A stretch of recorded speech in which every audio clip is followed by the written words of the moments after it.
Hair isn't just about beauty. It's about energy, identity, and trust.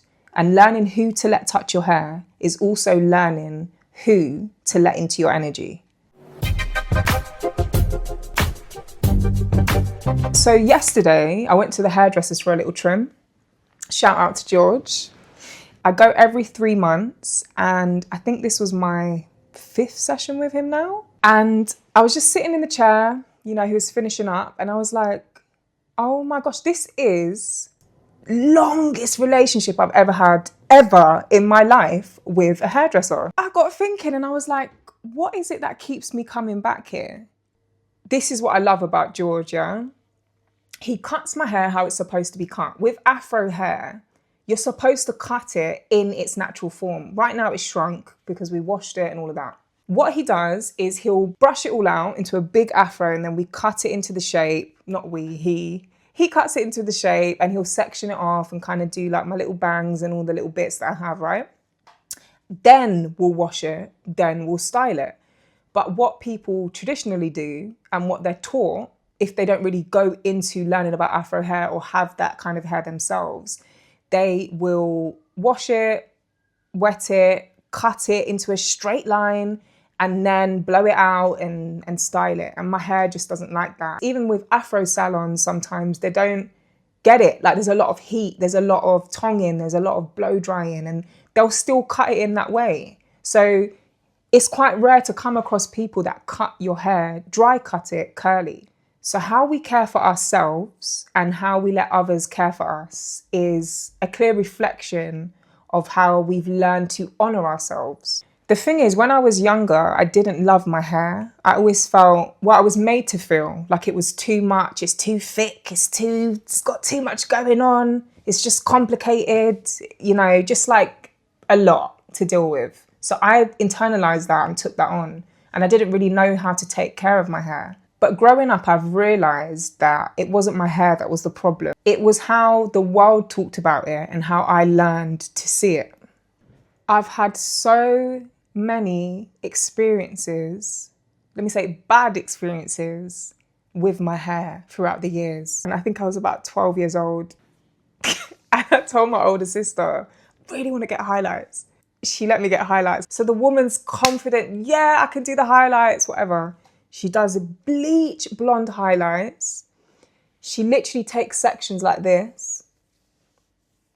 Massive sections. With highlights, she's supposed to do that little comb thing, get the little, little pieces, streaks. She got chunks like that.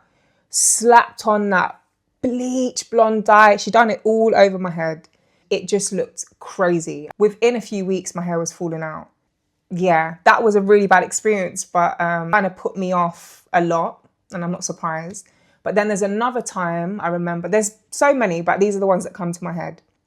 There's a time when I think I was 18, I was doing Fashion Week in London, and, all the models have their own little sections with the makeup and the hair stylist team. I'm one of the only girls with afro hair there. There's another mixed girl, but she's got a straight weave-in. So she was all right. They're just blowing out her weave. All the other girls have straight hair, and they're kind of just doing the little blow drying thing. And they wanted my hair straight. They all have one person behind them with the hairdryer. I had 5 surrounding me. My head's like going mad. I'm just getting tugged around and just hearing these little comments. And I felt like a circus animal. It made me feel so weird. Like I don't know how to take all of this. And honestly, I was just traumatized by all of this. So I wasn't someone that would just go to the hairdressers. I didn't like it. I would leave my hair for months and months and months until it was like properly out of shape, where I was like, okay, I need to get a trim. And more time than not, I would just get a cheeky trim on set. So if I was on a shoot and I saw a hairstylist that really knew what they was doing, I was like, do you mind just taking off a couple of bits? And I went through doing that for ages because I could not find a hairdresser that I trusted and that, like, I felt relaxed in their chair. I was always kind of like really overlooking everything they do. And then coming back to someone like George, right? The first time I sat in George's chair, I felt so relaxed. I felt seen, I felt heard. I felt like he knows what he's doing. He knows what I'm talking about. He's also educating me on things that I'm not aware of, but it feels right. He's very knowledgeable and he's very caring. Even down to things of like when he washes my hair. You know, I'm quite a sensitive person, and there's been people where it's just like another job, just another head, just get it done. The guy takes his time, you know, he has an assistant, he can send the assistant to wash my hair, and he doesn't. He's always like, I'll take her kind of thing. That's probably the moment I realized this isn't about styling. This is so much more than styling. This is about trust, about energy, about feeling safe. It's very gentle. I literally feel like I could go sleep and just relax, and I fully trust it.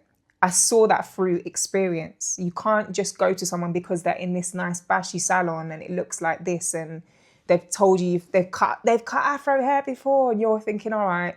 They don't know. Some people just don't know what they're doing, and you should really go off your intuition. And I think most of us have been there when you're sat in a chair and they take that first little bit off and it's like too far up, or it looks a bit slanted, or it just looks a bit mad. And I know they say trust the process and all of that, but there's just certain people I can't know. You know what I mean? But who you let touch your hair really matters, not just because of skill, but because of the spirit behind it. Like, who is that in there? What's their intention? Some people don't do it because they love it. They're doing it because of money and stuff like that. I actually feel honored that I have someone who loves and respects I don't even want to call it a job. Like, he says my craft, my art. I love that. I love that he loves it. And I'm going to be a client of his for a long time. Our hair holds energies. It holds our moods, our memories, and our sense of self. It's crazy as well, because there's been stylists I've had where they're cutting my hair, and obviously they say when you trim it, you trim off like the dead ends and all of that, and then you start to see growth. I've had times when I've been trimming, and it's just not growing. It actually feels like it's thinning out. It's getting more bristly. There's loads shedding off in the brush. When someone's in your crown, that's your sacred space. You should not play with that. It shouldn't just be anyone running their hands in your hair. Are you mad? Are you crazy? No. This really just isn't about hair. It's about energy, boundaries, and knowing your worth.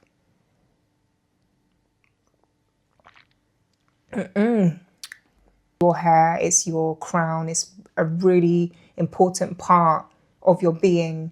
And if you nourish it like a plant and water it, you're really going to see results in all areas of your life. You know, it's not just what you see outwardly, internally as well. It's your mind. So just, be careful who you let into your sacred space. So on that note, this has been Real Talks. But if you like this one, please like, share and subscribe, and I'll catch you in the next one.